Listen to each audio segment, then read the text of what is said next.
What's going on, horror fanatics? Donald Pleasence, the man who embodied the heart and the soul of the horror industry, and more specifically, the Halloween franchise.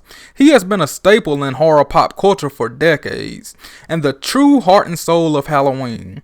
And I'm confident to say the Halloween franchise died when Donald Pleasence passed away. And just take a second to digest that. In your hearts, you know it's all true.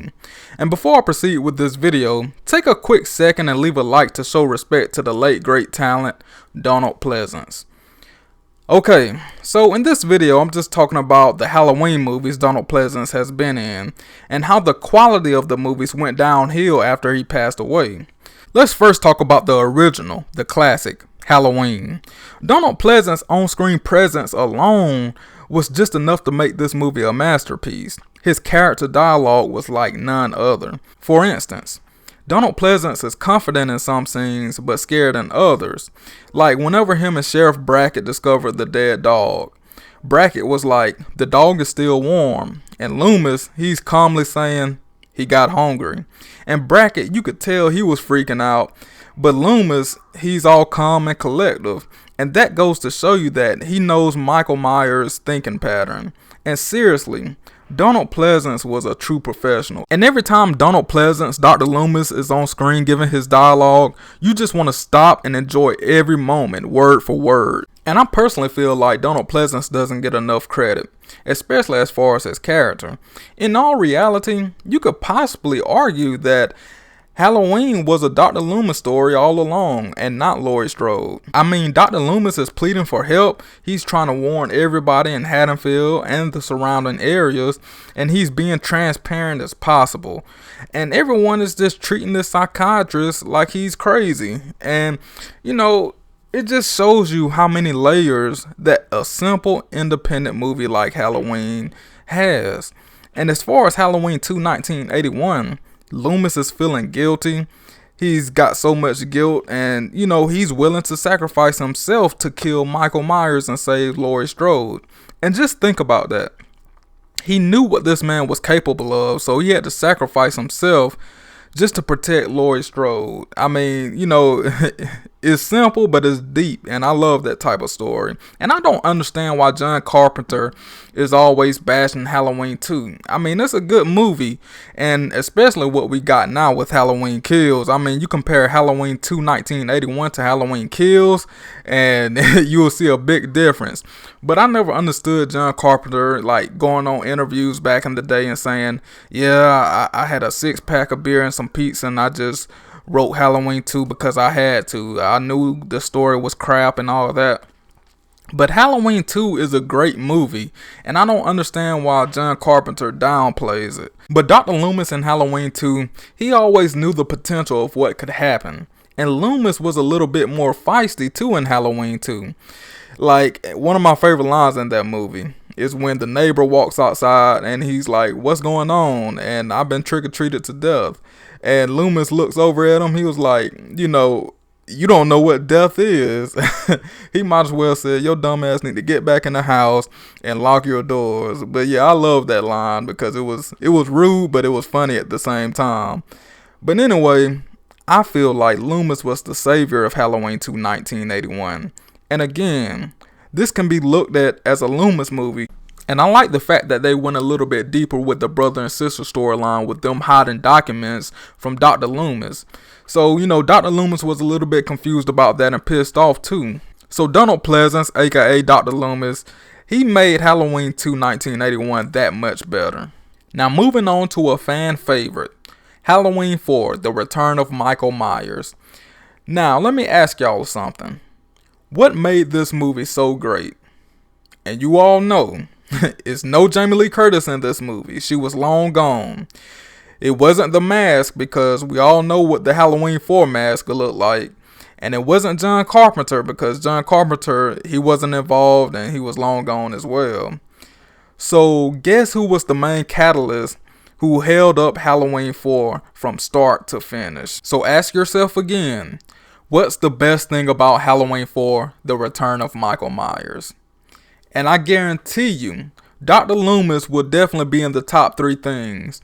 And of course, Jamie Lloyd will be in there as well. But, you know, this is why people like Halloween 4 and why it's a fan favorite. And it's arguably the second best in the franchise whenever you see all these rankings. And when you think about Halloween 4, of course you think of Jamie Lloyd, but really it's Dr. Loomis. I mean, Dr. Loomis controlled this whole movie from start to finish. And like the scenes that I do like, I pretty much like all of them because I love the movie. But, you know, the gas station scene, and he's like, "God damn you, Michael," and he shoots the gun.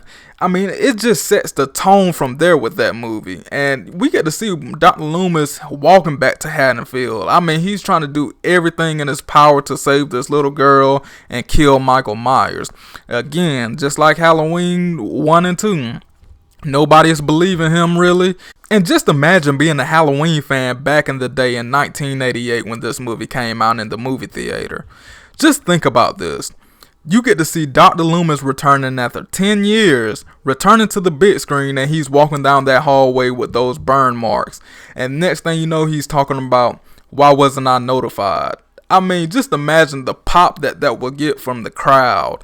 I mean, I wish I was there back in the day. I wish I was my age right now, back in the late 80s and early 90s. And how can I forget about the ending of Halloween 4? Dr. Loomis was going to shoot Jamie Lloyd. I mean, that was so intense. I mean, you hear him, "No, no." And Sheriff Meeker had to grab Loomis. And Loomis is crying, y'all. He's crying. And this man is a great actor and the best actor. I keep saying it. Y'all need to put some respect on Donald Pleasence's name. Now, moving on to Halloween 5, The Revenge of Michael Myers. And this is hated by everyone, it seems like, in the Halloween community. But of course, people just do what others do and they follow the trend. But anyway, I love Halloween 5 and I always have. And guess why I love Halloween 5 so much? It's Dr. Loomis, Donald Pleasence. I mean, you know, Dr. Loomis became so fearless in this movie and he's ready to die. And one thing I did enjoy is how Dr. Loomis uses psychology on Michael. And remember, after the car chase scene, Dr. Loomis told Michael to go home, and Michael listened to Loomis to a certain extent. And honestly, Michael seems to have some sort of respect for Dr. Loomis. Has anyone noticed that? And Michael Myers really never tries to kill Dr. Loomis, even at Halloween 4 in the gas station. That was the perfect opportunity, and Michael just let him go. And I think Michael enjoys Loomis trying to catch him and follow him. What do you all think about that? And do you all think Michael Myers has some type of respect for Dr. Loomis? I personally do. And at the end of the day, they're like best friends considering all that time they spent together. But Loomis' performance in Halloween 5 was great. Nothing more, nothing less. Now, as far as Halloween 6, The Curse of Michael Myers, Dr. Loomis, Donald Pleasence, he had that swag. I mean, he had the full beard out. He was smiling. It seemed like he had a good spirit at this point, and it looked like he was very much retired. But you could tell that Dr. Loomis was content and satisfied with all he's done to help kill Michael Myers. He's basically like, it is what it is at this point. And I think Halloween 6, The Curse of Michael Myers, is an unofficial love letter to the Halloween franchise. And people don't even realize that. And Halloween 6, it was a celebration. But a lot of people working behind the scenes really didn't want Donald Pleasence or Dr. Loomis on screen that much. Specifically, the people that was working on the theatrical cut. But with the producer's cut, you get to see Dr. Loomis a lot more and you get to see his on-screen presence. And it's bittersweet because that was his last movie. Donald Pleasence passed away in 1995. And you can tell that after Halloween H2O, the Halloween franchise knew it was dead at that point. So after 1998, and that goes to show you with Halloween H2O being a reboot of the entire series, that when Donald Pleasence died, you know, the Halloween franchise died. And H2O, it did what it could, and I enjoyed it. And they should have ended it right there. But you could tell that the heart and soul was missing. I mean, the location, it wasn't in Haddonfield. And Donald Pleasence was missing. But they brought back Marion Chambers, which, you know, gave us a look back at Dr. Loomis. She was the caretaker and everything like that. And, you know, I thought it was a sweet send-off. And then we got Resurrection. And, of course, Resurrection had no heart in the story. Missing that one piece, Dr. Loomis. But that was a product of his time, and Dr. Loomis wouldn't even fit in that storyline. But anyway, while I'm talking about Resurrection, I want to bring up a point. A lot of people want to make fun of Busta Rhymes and talk about him and talk about how he's a disgrace to the Halloween franchise and all that, which I can understand why, but at the same time, Busta Rhymes, he was a rapper, and this was his first mainstream big time acting gig, and he controlled his character and made it his own, and he did a really good acting job. Now, I personally feel like he was doing better than most of the main characters in Halloween Kills. Yeah, I said it. I feel like he did a better job. It wasn't like he was reading off the script word for word like they were doing in Halloween Kills. Now, let me know down in the comment section if you agree with me on that, because I feel like I do have a point with that. But anyway, I'm going to skip over the Rob Zombie movies for obvious reasons. But anyway, let's talk about the Blumhouse Halloween movies. And you can clearly tell that, with them not having the sister brother storyline and not having Loomis, it really crippled the story and the trilogy that they're having. And y'all won't admit it, but I will. Even in 2018, they tried to have a wannabe Loomis, and that was Dr. Sartain, and that didn't turn out good. And Halloween Kills brought Loomis back. And then they tried to force Loomis type dialogue throughout the whole entire movie that didn't hit with the audience. And they all know that Dr. Loomis, Donald Pleasence, made the entire franchise what it is. In conclusion, the character of Sam Loomis is what made this franchise what it is today. Laurie Strode was just a default character, but Loomis, he was the main character in my opinion. Overall, it's no coincidence that the franchise couldn't get back on track after Halloween H2O.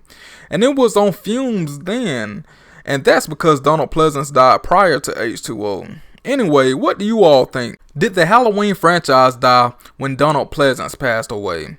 Let me know down in the comment section. And make sure you subscribe if you love Halloween discussions like this, and also if you love paranormal content. So if you like that type of stuff, check out my channel, check out my previous videos. If you like it, then subscribe and hit that notification button so you can see every time I upload. As always, be safe, peace.